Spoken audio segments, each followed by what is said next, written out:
So Jamo is suspended for the first 6 games of the season due to the gambling situation, gambling on some college games.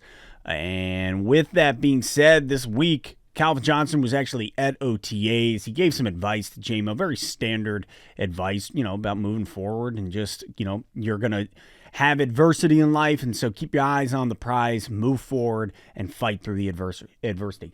Very simple, straightforward advice, but good nonetheless. But with that, Jamo finally was able to come out and talk about the suspension, talk about the gambling situation. And he made it very clear. This is the first time we've gotten to hear Jamo talk about it. Obviously, his agent put out the initial statement. But Jamo made it very clear, A, he doesn't gamble on a lot of games. B, that he was unaware of what he was doing was actually in violation of the NFL's rules. He said that the suspension hit me out of the blue. It hit a couple other players around the league and on my team out of the blue. I wasn't aware of this situation, but it happened. I took it on the chin. I was ready to move forward as things moved on, and I got the consequences. That's been my whole plan, moving forward from things and just looking at the better days. Very fascinating because according to ESPN, there could very well be another wave, a second wave of gambling violations and players being suspended based on what we're seeing from ESPN. Jeremy Reisman wrote an article about it, which I highly recommend you go read. Very fascinating. But quite frankly, Jamo comes out and he makes it clear that all he wants to do is win playoff games. All he wants to do is go on a playoff run to get to the Super Bowl. And most important, he just wants to win alongside his team. That's what he said. And I mean, he makes it clear, I'm a football player. I'm not a gambler. I'm a football player. I want to go deep to the playoffs.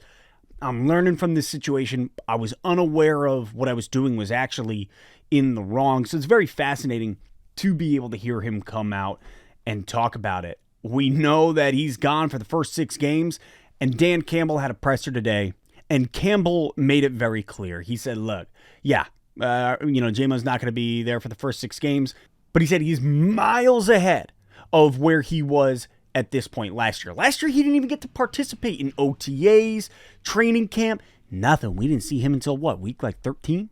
So it's like Coach Campbell came out and said, Jamo is miles ahead.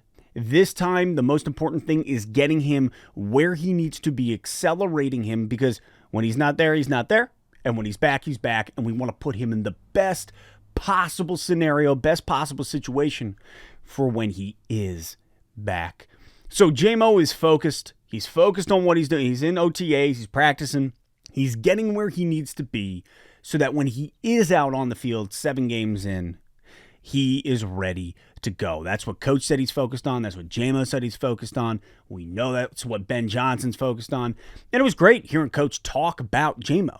Talk about the fact that, man, that kid, he can run. He gets 18 yards out, drops his foot, stops, turns around, ready for a missile, ready for a ball on a rope, basically. And that's tough to defend against. There's a lot of excitement around Jamo, and it kind of sucks that we, have to see him get stunned again. But all in all, look, man, I'm happy to see that Jamo is just taking it on the chin, and that he said that. He said, yeah, I'm, just taking it on the chin, move forward. Because what else can you do? So proud of him being able to stand in front of the media, be able to start to talk about this situation and move forward. Drop your thoughts in the comments. And as always, I'll catch you next time on Let's Talk Lions.